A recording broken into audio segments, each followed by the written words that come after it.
सम्पूर्ण नमस्कार। म रोशन पौडेल, नुवाकोट जिल्ला केशपाङ गाउँपालिका वडा नम्बर 2 बाट। आज मे 1 तारिक संसारभर श्रमिक दिवसको सम्मानमा मनाइने अन्तर्राष्ट्रिय श्रमिक दिवसको दिन। आजको दिन हामीले ती सबै श्रमिकहरूलाई सम्मान दिने दिन हो जसको कठोर परिश्रमले हाम्रो समाज, अर्थतन्त्र र राष्ट्र अगाडि बढेको छ। यदि हामीले श्रमिकहरूलाई आज पनि सम्मान दिएनौँ भने मलाई लाग्दैन कि हामीले कुनै अरू दिन सम्मान दिनेछौँ। श्रम भनेको विकासको आधार हो। श्रमिकको पसिना बिना कुनै पनि राष्ट्र अगाडि बढ्न सक्दैन। हामीले श्रमिकको अधिकार, सम्मान र सुरक्षालाई सधैँ प्राथमिकता दिनुपर्छ। आजको दिन हामीले सबै श्रमिकहरूको योगदानलाई सम्झने, उनीहरूको हक अधिकार संरक्षण गर्ने तथा सुनिश्चित गर्ने दिन हो। संसारभर कतियौं श्रमिकहरू अझै पनि आफूलाई असुरक्षित मान्दछन्।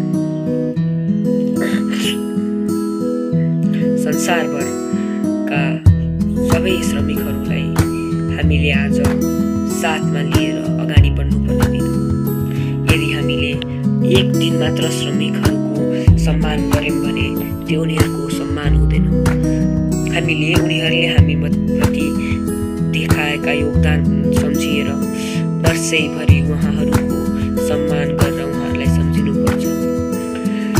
श्रम बिना प्रगति सम्भव छैन। किसान, मजदुर, निर्माणकर्मी, कारखानामा काम गर्ने व्यक्ति, डाक्टर, शिक्षक, चालक सबैजना श्रमिकहरू हुन्। उहाँहरूको योगदान बिना विकास सम्भवै छैन। उहाँहरूको योगदान अमूल्य छ। उनीहरूको श्रम पसिनाले हामीलाई सहज जीवन दिन सहयोग गरेको छ। तर अझै पनि धेरै श्रमिकहरूले आफ्नो अधिकारबाट वञ्चित हुन पर्देको छ। उहाँहरूले आफ्नो न्याय, सुरक्षा कायम पाएका छैनन्। उनीहरूले आफ्नो लागि सुरक्षित वातावरण पाएका छैनन्। उनीहरूलाई सुरक्षित वातावरण, सुरक्षित काम तथा न्यायिक ज्याला दिने हाम्रो योगदान हो। आजको दिन मात्र नभई हामीले वर्षैभरि उहाँहरूको सम्मान गर्नुपर्छ। चेतना र परिवर्तनको संकल्प लिने दिन हो आज। हामीले